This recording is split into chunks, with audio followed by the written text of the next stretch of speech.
Isang magandang biyernes po sa inyong lahat. At ito po ang October 29, 2021 edition ng The Stock Market Today. At 57 days na lang, Pasko na. Parang kailan lang po, no? Nag-start tayo ng October. Pero end of October na po. October 29. And usually po, kung wala pong pandemya, Halloween po ito.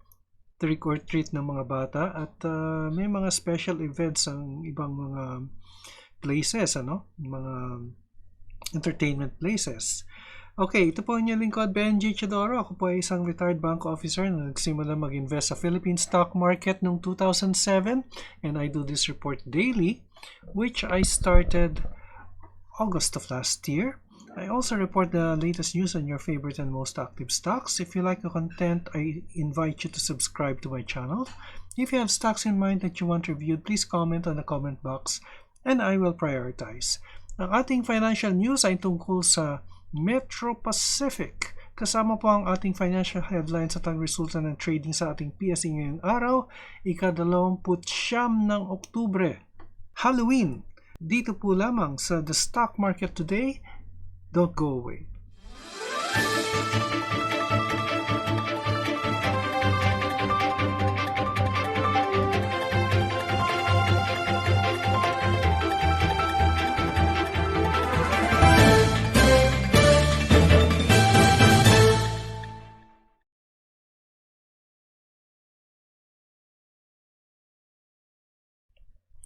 Okay, so let's start with our financial headlines.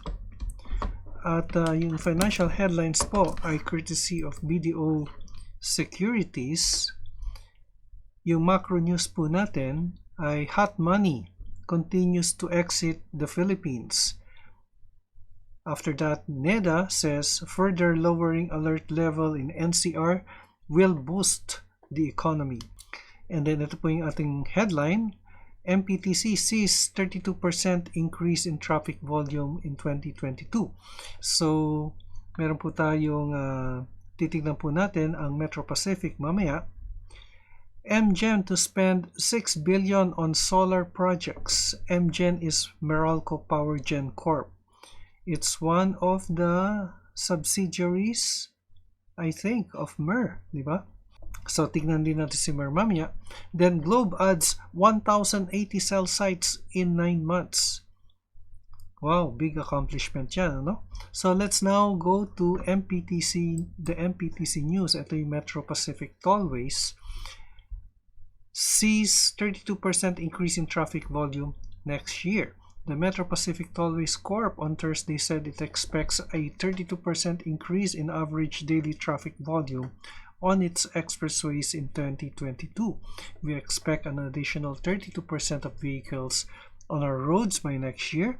MPTC President and Chief Executive Officer Rodrigo E. Franco said in a virtual forum on Thursday hosted by the Economic Journalists Association of the Philippines. MPTC holds the concession rights for the Cavite-Laguna Expressway or CALAX, Manila-Cavite Expressway or CAVITEX, Circumferential Road C5 Link Expressway. Ito po yung link between, ito yung crossing the South Luzon Expressway, At napakaiksi lang po ito. I think 1 or 2 kilometers lang yata ito. And then the North Luzon Expressway or NLEX, the NLEX Connector Road, the Subic-Clark-Tarlac Expressway or SCTEX, and the Cebu-Cordova Link Expressway or CCLEX. Currently, we serve more than 700,000 vehicles per day in our expressway, Mr. Franco said.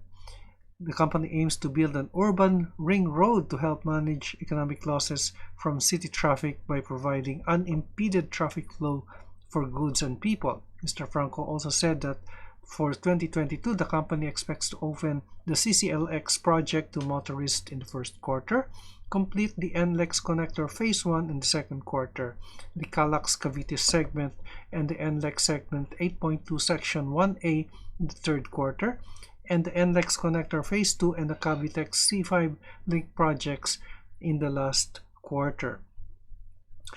Okay, so that's our news for the day, and now let's go to before I proceed with that, may I just acknowledge some of the comments here. Okay, Junjun Sebastian, sabi niya, thanks Sir Benji.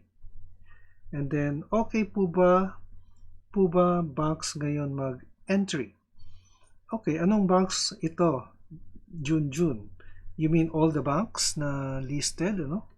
So siguro tingnan lang natin si BDO, BPI at saka Metro Bank, ano? Yun yung mga big banks. Okay ba, Junjun? So new subscriber, Miss Reese. Dito Dajay commended, yes sir, I've always been watching Miss JD. Good for you. Actually, si Miss JD ang isa sa favorite YouTube vloggers ko on the stock market. And ang gusto ko lang malaman is kung meron po kayong balita kay Miss JD, because her last vlog was 1 month ago. So I just wanted to know kung what happened to her. If she's okay, sana po okay po siya. Mr. Music Money commented, salamat po Sir Benji as always. And then we have Anna A commented, hello po, thoughts on Trans-Pacific Broadband stock po, bigla po kasing tumaas kanina. Okay, so dagdag po natin ang TBGI. And Alex Daito commented, okay, like.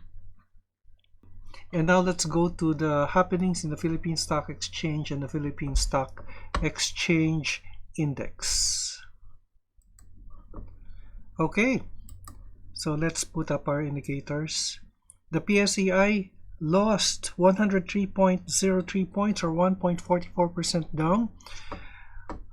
This is the third straight day na mababa si PSE index, and it already breached our EMA 20, which means that it is already at support level, ano? Actually, yung support level po ay nasa 7,000 level. It's reaching the support level of 7,000. Yan po. At tingin ko lang po ay magba-bounce back po yan, and if it bounces in the 7,000 level, then the index again will begin to move up, ano? In the meantime, mukhang nag-profit taking today, Friday, no? Month end, it's at 7,054 nasa support level po si PSE index. Ngayon po yung ating market activity, 107 companies declined, 84 advanced, while 45 remained unchanged.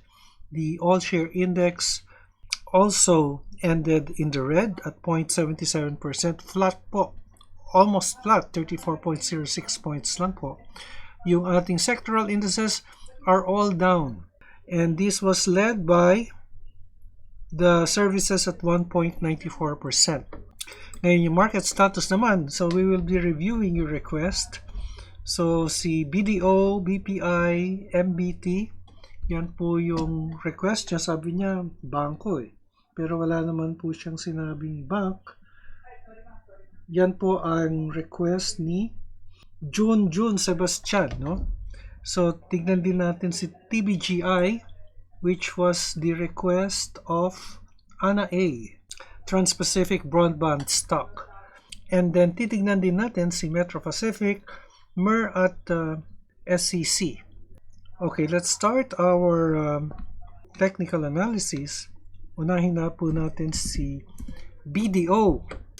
Okay, so ang sabi ni Junjun ay okay po bang banks ngayon mag-entry? So, actually, matagal ko na pong sinasabi ito, no?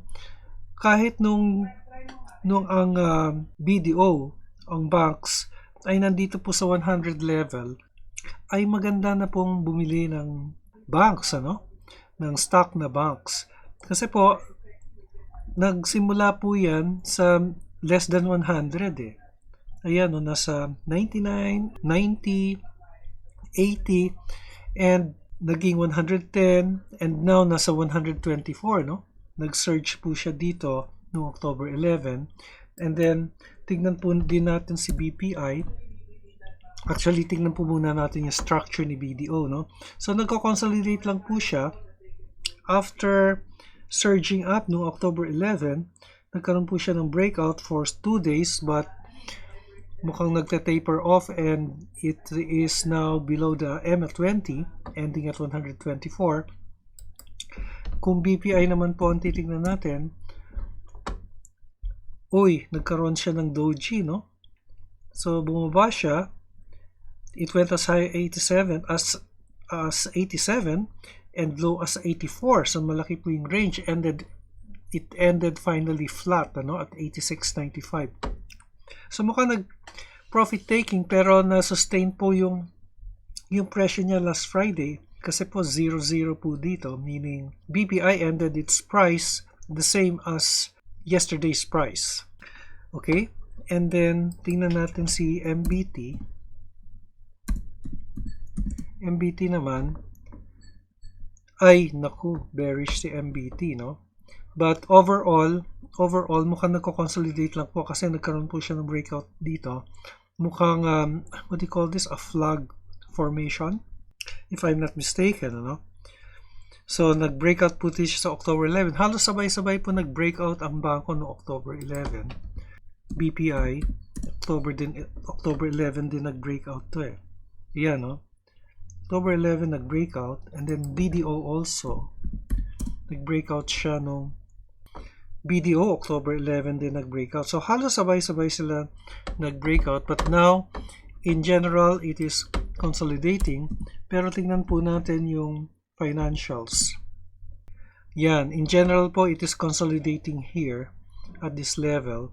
And alam nyo po, magaganda po ang mga bangko natin, no? Hindi lang talaga mabilis tumaas. Yun nga po, yung tatlong banks, BDO, BPI, and MBT, has an upside based on fundamentals, ano? So tingnan po natin, wala po si BDO eh. Wala pong study si BDO sa BDO Securities. And that's understandable kasi they couldn't evaluate themselves, ano? Kasi that's self-serving actually. Pero kung titingnan po natin yung MBT at saka yung BPI, yung kanilang projected price based on fundamentals. So BPI projected price at 99. So nasa 86.95 or about 14% upside. Si MBT naman 58 yung kanyang target price, nasa 47.70 siya ngayon or at 20% upside. So more or less based on Metro Bank and BPI, I think BDO would more or less have a 20% upside of 127. Hula ko lang po ito, no? Wala po akong basis. Ang basis ko lang po is yung Metro Bank and BPI, ano? So kung ang BDO po ngayon ay nasa halimbawa lang BDO is 124 ngayon, no? Times, lagay na natin sa 15% upside, nasa 142. Ballpark estimate lang po ito sa akin. So more or less meron tayong upside on the banks, and BDO is a leader actually, no? A leader in the banking industry. Ngayon, based po sa technicals, the next resistance level of BDO ay nandito po sa level na ito, 148. But it has been resisting at 133, no? So after that, 148 po yung next resistance level, and after that, the next resistance would be at 160 already based on a 1-week chart. So meron po tayong upside dito sa mga bangko. Yung sa BPI naman, which has a fundamental, a price based on fundamentals at 99 pesos. So maliit lang yung upside niya, mga 14 or 15% upside lang po ito, or 14% rather. And Metro Bank ay medyo malaki-laki ang Metro Bank dahil nasa 58 po yung presyo or yung kanyang fundamentals, ano. So BPI naman po ay nandito naman po sa 89. Yan yung next resistance level ni BPI. Now you can never go wrong with index stocks or the banks in the index, no? BPI, BDO, and Metro Bank. May mga upsides po yan based on fundamentals, and hindi lang po ganon kabilis umakyat tulad ni na ASEN, Converge, and the other growth stocks. Yun lang po masasabi ko dyan. But nasa sa yan if where you wanted to place your money. Ako po ay investor ng BDO for a long time, and they have been consistently giving dividends. Maliit lang po, 30 centavos per share lang po. Pero I'm more on the capital appreciation pagka BDO eh. I hold stocks of BDO not for trading but for investment. So hindi ko po ina-advertise yun. Nasa sa inyo po yun kung gusto nyo, kung anong stocks na bangko ang gusto niyo. BPI, Metro Bank, BDO, all of them are good stocks. Okay, then TBGI. I just have to confess kasi first time ko marinig itong TBGI. I might have heard it before, pero meron palang Trans-Pacific. Maraming salamat, Ana, for bringing this up. So nasa 36.50 at nagkaroon siya ng aberration dito, no? Actually, bearish po ang sentiment niya, but yesterday nagkaroon ng blip dito sa stock at tumitingin po ako sa inyo, so wala naman po akong makita. Transactions agreements yung nakikita ko dito. Tinignan ko po actually yung background, ano, ng Trans-Pacific Broadband. It was incorporated on July 14, 1995 and started commercial operations in the first half of 1996. Ang kanyang purpose is engaging in business of public commercial radio, terrestrial cables, etc. TBGI is a duly registered Clark Special Economic Zone enterprise and holds a 25-year congressional telecom franchise pala ito. For commercial telecommunications operations, TBGI does not have any subsidiary under it. TBGI generates revenues mainly from internet, intranet, and social loop services subscriptions of schools, corporate, private sectors, and government agencies. The company sells data services to subscribers, schools, and internet connectivity, and virtual private network connectivity and video uplink services to local and foreign TV channels. Oh, okay. Data and video services are delivered from the TBGI Earth Station in Clark, Pampanga, and transmitted via Upstar 6 satellite to receiving customer premises equipment units to clients. The company has service experience with local channels 4, 9, and 13, and international cable television program providers, including Egyptian channel and Korean-based TV shopping network. The company is expected to be competitive internationally by selected country partners. TBGI can serve these markets using education, disaster management, etc. TBGI also owns and operates satellite facilities that have separate buildings on transmitter and power generators in a 1.1 hectare area of the former U.S. Air Force Satellite Communications Facilities in the CSEC or Clark Economic Zone in Pampanga. Okay, so that's TBGI based dito sa kanyang disclosure sa PSE Edge.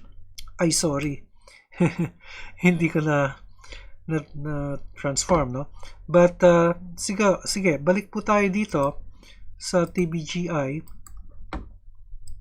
Okay. So, yan po sa TBGI, and it had an aberration here. But when I was also taking a look at the PE of the broadband services and comparing it with TBGI, let me put that up, ano? And I made a small study here based on the comparison of the PE.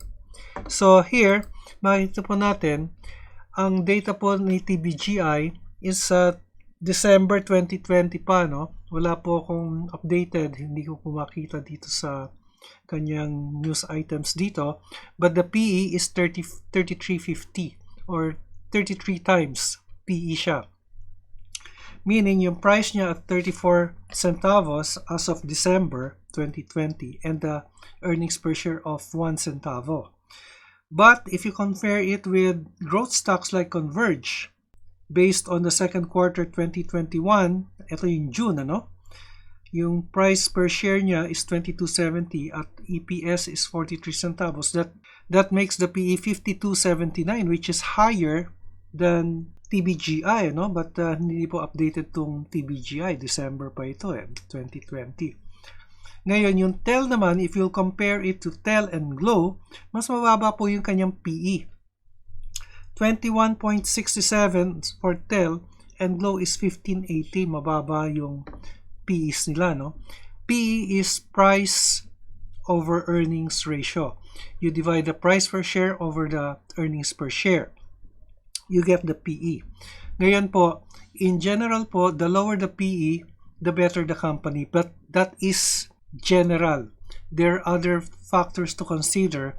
Sa ngayon po, ang aking basis of comparison lang ay price earnings, and I may be generalizing, But based on this, mababa po yung TEL at saka GLOW kasi the lower the number, the better. Which means that in simple, basic terms, just to explain the PE, the lower the PE, the better. Meaning that, halimbawa sa TBGI based on December 2020 statements, in order to earn 1 peso, you have to invest 33.50. Ngayon, compared sa Converge, in order to earn 1 peso, you have to invest 52.79. Ganun din sa TEL at GLOW, Ang GLOW, ang pinaka mababang PE, you invest 15.80 in order for your investment to earn 1 peso. Pero, kung titingnan po natin, that's just generalizations, and there are other factors to consider like income, yung cash flow, yung utang, yung how many subscribers that you have, and yung potential for growth. Yung mga ganun po, yung balance sheet and income statement that you'll have to take a look at. Ngayon po, on the plus side for TEL and GLOW, aside from mababa yung kanyang PE, ay meron po siyang dividend yield. And the dividend yield, this year po ito kasi po, nagbigay po ng dividendo si PLDT ng 42 pesos noong March at 40 pesos noong July yata, And then you divide that by the price today or yesterday's price, for example, at 16.94, you get 4.84% dividend yield. Si GLOW naman, nagbigay po siya ng 81 pesos this year. 27, 27 pesos po yung dividendo ni GLOW.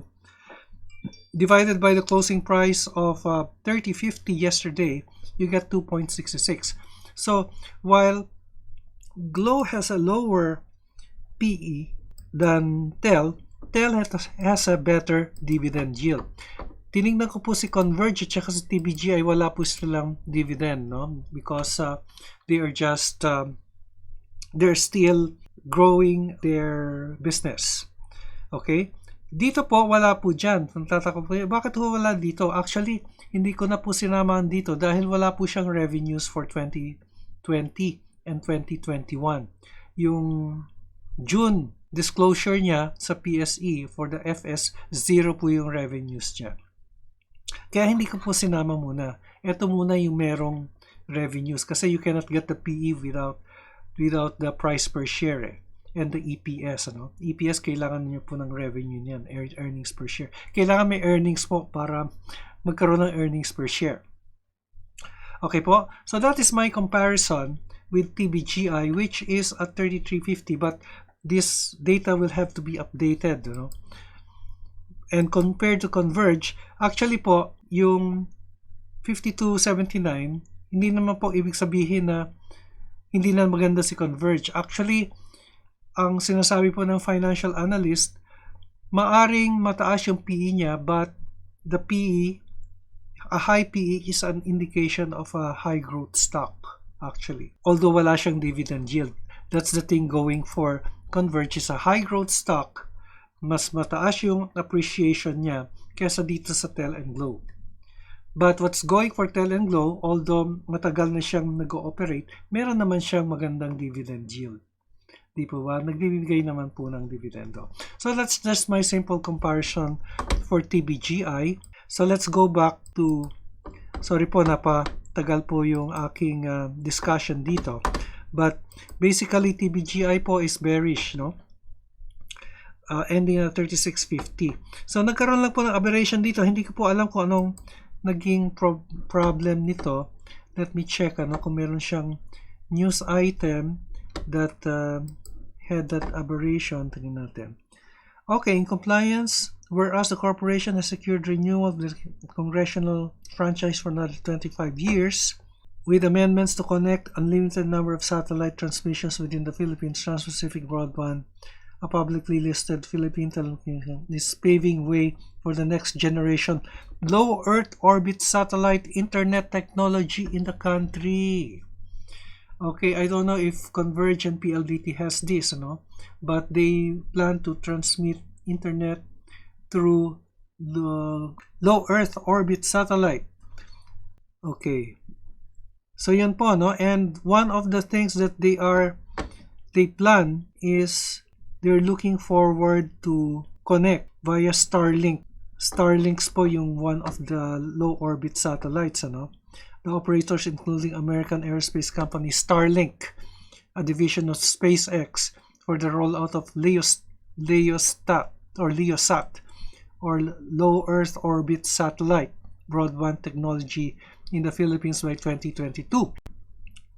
Based on public information, Starlink is a division of American aerospace company SpaceX, owned by Elon Musk, which currently operates approximately 1,500 low Earth orbit satellites. Okay, so yun po si Trans-Pacific Broadband International Group, And just to wrap up our analysis here, ay bearish pa po siya, although the RSI is already at 62 as our candlestick made it above the 50-day exponential moving average and the 20-day exponential moving average. Okay po. So yan po ang aking masasabi at the moment for Trans-Pacific Broadband. Actually, it's the first time that I heard of it. So ngayon ko lang po na napag-aralan. It's, well, shall I say sideways to bullish na, Just correcting myself.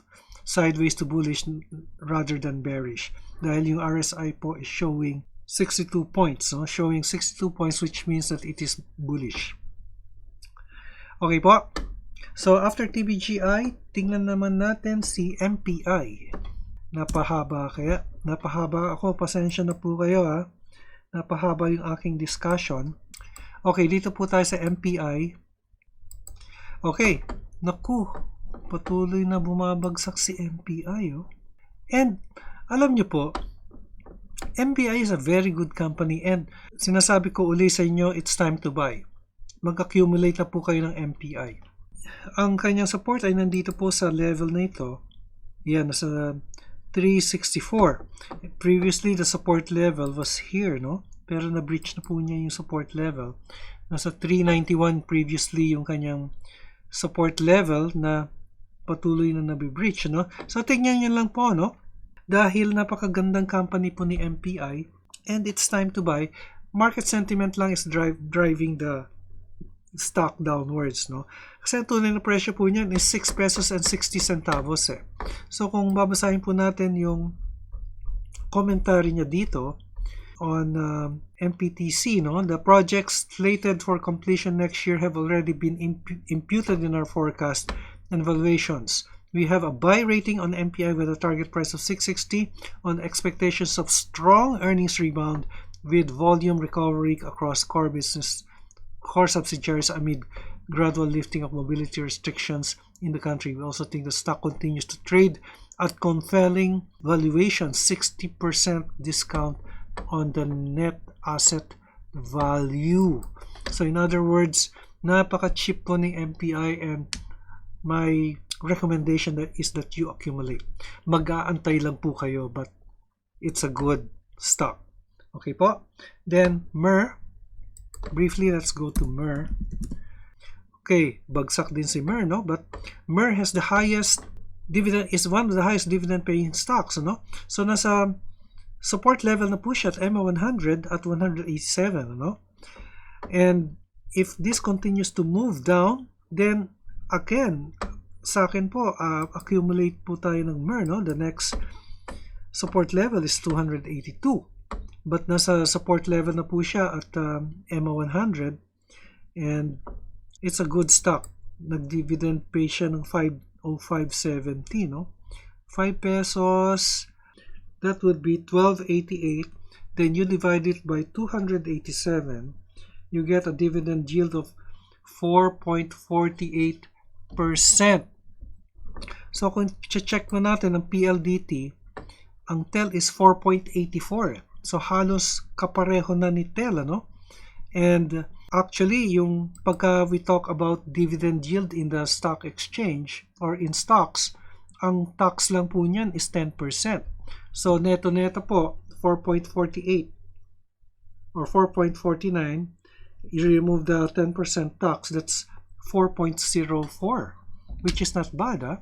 Kasi po kung nasa T-bills yan o kaya sa bonds or fixed income securities, 20% po ang tax niyan. So you save 10% if you invest in dividend paying stocks in the stock exchange. So yan po ang masasabi ko sa TEL.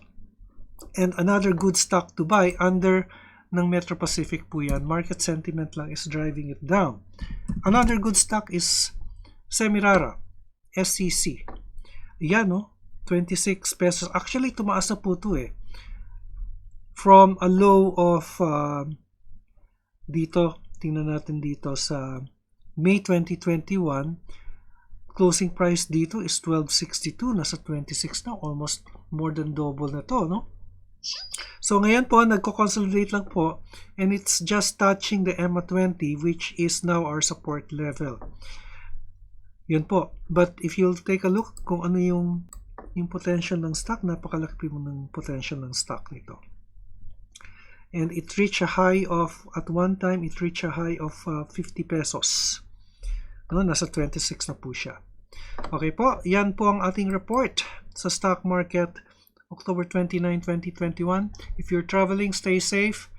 An investment in knowledge pays the best interest. Maraming salamat sa inyong pagtangkilik. Hanggang sa muli. Happy long weekend. Stay safe. God bless and bye for now.